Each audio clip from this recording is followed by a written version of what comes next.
What's up, YouTube? It's your boy Rick's Righteous, and this is another rap rant. Okay, so we have some news on Kell Brook and Sergey Kovalev. I'm mainly going to talk about Kell Brook for now. I'm going to try to drop another video on Sergey Kovalev sometime this week, hopefully pretty soon. There's been some critics out there because right now we're in the follow-up and the build-up for Sergey Kovalev versus Andre Ward. So everybody's just picking on Kell Brook for now, and they're having things to say. They're being critics and stuff like that. And some of them are professional boxers. Gervonta Davis is one of them. Everybody has their own opinion. I wanted to follow up like how I did with Chavez Jr.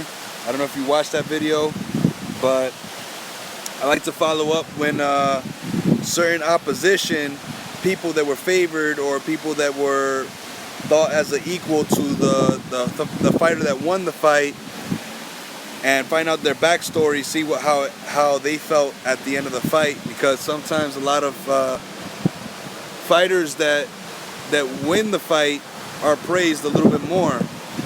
We do know that Canelo won the fight versus Chavez Jr. and Chavez Jr. got destroyed, but I still wanted to follow up. So here are some of the quotes from Dominic Ingo, which is his coach, Kell Brook's coach. Okay, so he says it was the same injury. He's saying that Errol Spence was a big puncher. He thinks that Kell Brook is emotionally disappointed. He said that they tried to play it down. They knew that the Americans and that his Errol Spence's team favored him a lot, and that they could feel people were trying to say that Kell Brook couldn't beat Errol Spence, and they tried to play it down. So they admitted to saying that they knew that Errol Spence was good. Triple G had twice the power. Ingo also said that he thought Kell Brook had more fight in him. Kell took the knee to clear his vision. The body shots were irrelevant.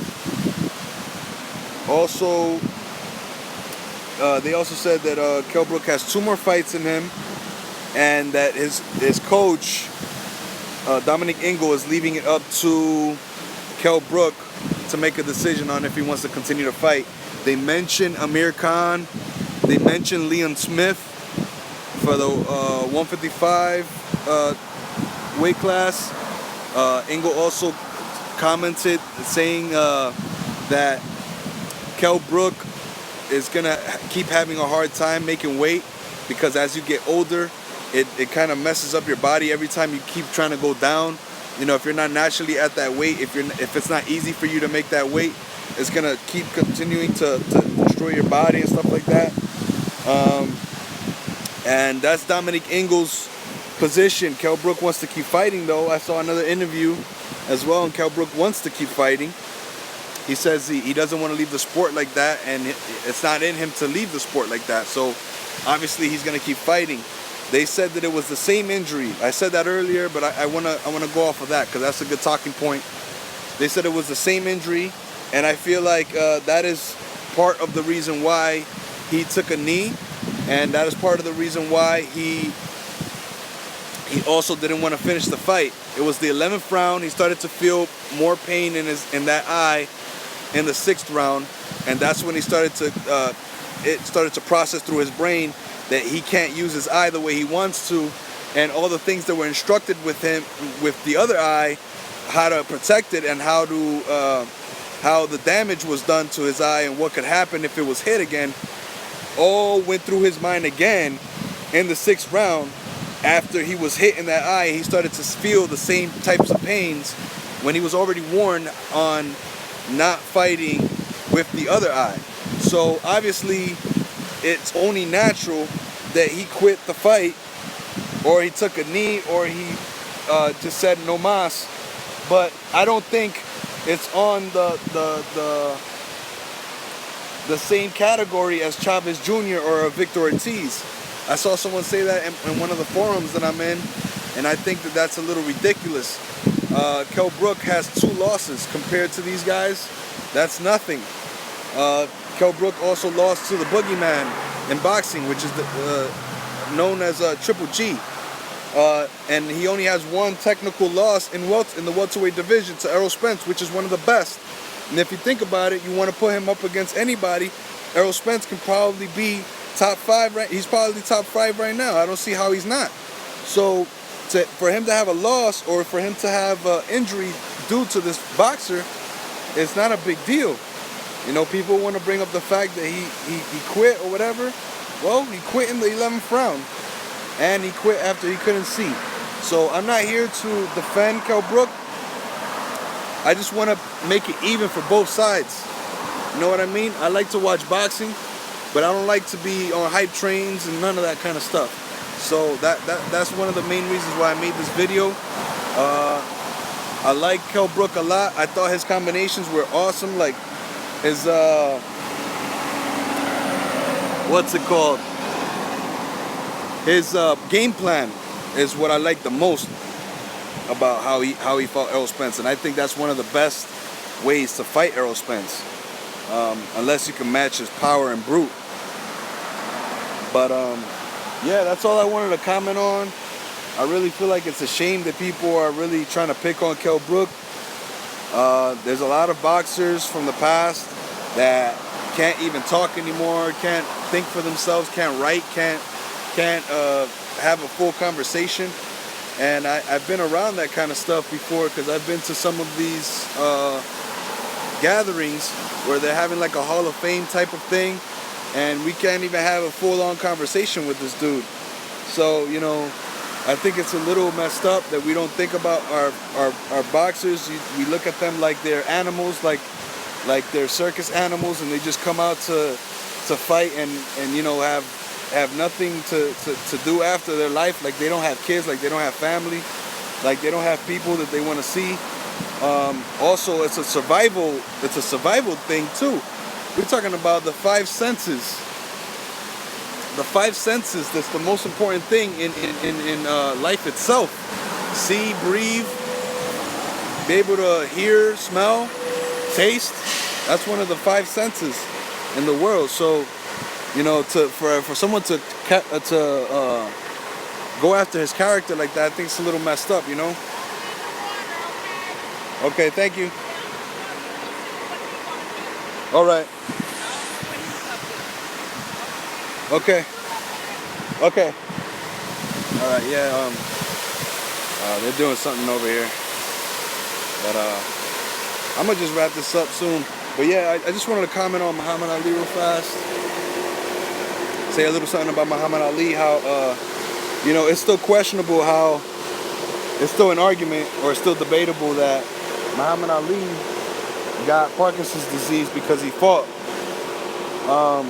I'm one of the people that don't believe he got Parkinson's disease because he boxed, because I believe that it is genetic, it's in your DNA, and some of that stuff can happen whether you fight or not.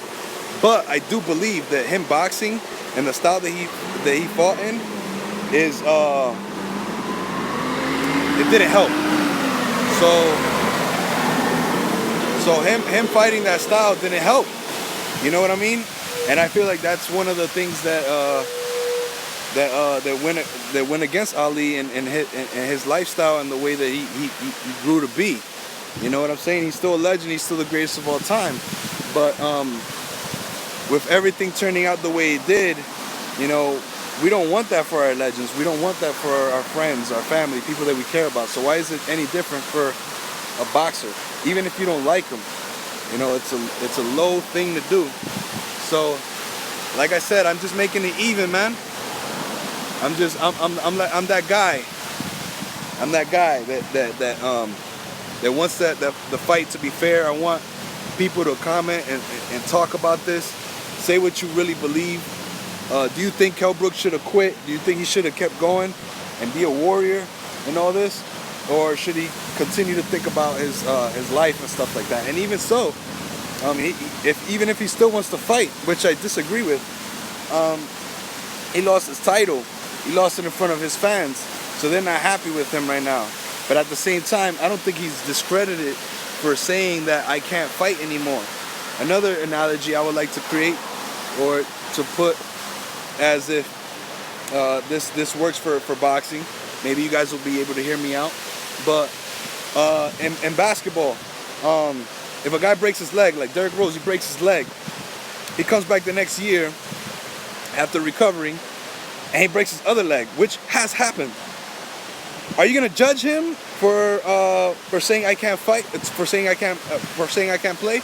Yes, we're gonna judge him for being weak, or his shoes or whatever. Like, I used to troll his shoes, or I used to say stuff like that, like, you know, Derrick Rose, he can't compete because his legs are too weak or whatever like that. But I think it was his style of playing. But anyway, my point is that we never question if he should keep playing. I know it's not the same type of sport, but it's still human nature. If you're hurt, you don't keep going. It's pretty simple. And like I said, it was the 11th round. They also quoted that what was also quoted as well was that Errol Spence is a left-handed fighter and he leads with his right. So he starts all his combinations and does everything with his right hand. So that's why he messed up that side of the eye, you know what I mean?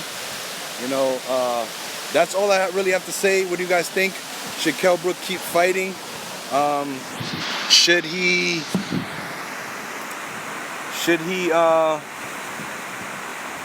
keep competing? There's a lot of people talking on Twitter and things like that. Keith Thurman calling out Errol Spence. I think that's a worthy matchup.